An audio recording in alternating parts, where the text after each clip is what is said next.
Bismillahirrahmanirrahim. I'd like to first say that thanks a lot for inviting me here.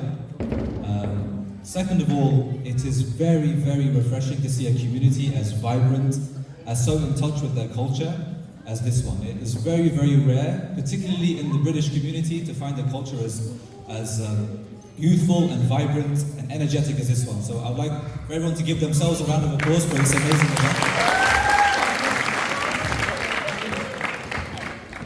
This evening, we have all enjoyed the beauty of our culture. To the dances, the music, the food, but most importantly, listening to the speeches of the previous most distinguished guests that we've had. Our guests that spoke earlier on have lived through the hardship of what it means to be a Hazara woman in Afghanistan, and to emerge as beacons of hope for our community. Our culture is not just the dancing, or the embroidery, or the music, or the food, however good it may be. Our culture is one steeped in persecution, in violence, in marginalization, in a country that we have helped build. To be a Hazara is to be a descendant of struggle and sacrifice, a child of hope and aspiration. To be a Hazara, whether a medical innovator or a human rights advocate, or a musician, or a cook, a poet, a dancer, is an act of resistance in and of itself.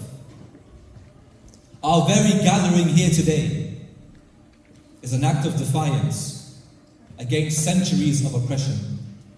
So our culture is beautiful, it's colorful and historic, but it's also intrinsically political.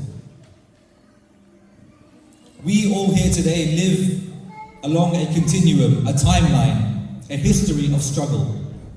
When we look back during the time of Abdul Rahman, we see countless Hazaras being martyred in their fight for liberation. The war against the Hazara during the late 19th century was unlike any other war fought by Abdul Rahman. Abdul Rahman sought to destabilize and destroy Hazara culture. He imported Sunni mullahs into Hazarajat and built Sunni mosques in places like Daikundi, not to increase religious pluralism, but to forcefully eradicate our Shia faith.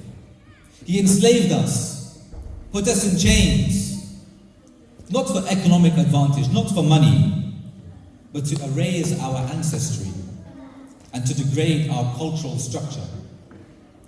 He exiled us, threw us out of our homes, not for territory, not for land, but to settle Pashtun families and change the symbolic character of Hazarajat. Those Hazaras who resisted and died protecting the honor of their family and their communities exist at the beginning of our timeline. In the 20th century, Hazara elders and activists continued this fight. During the reign of Habibullah Kalakani in 1929, a regional government established in Hazarajat demanded full autonomy and the withdrawal of government administrators.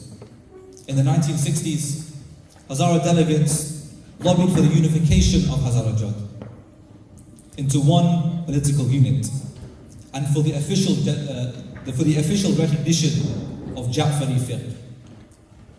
But it was in the 1980s and 1990s that Hazaras in Afghanistan were able to articulate their demands and demonstrate their strength most clearly, with the formation of Hizb Wahdat under the leadership of Abdul All Mazari. Mazari was a terrific speaker.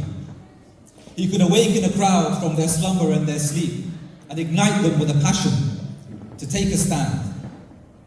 He spoke in the language of his people, the language of farmers and the language of builders, not the language of the comfortable and the wealthy. When he spoke, you listened. When he spoke, even his enemies listened.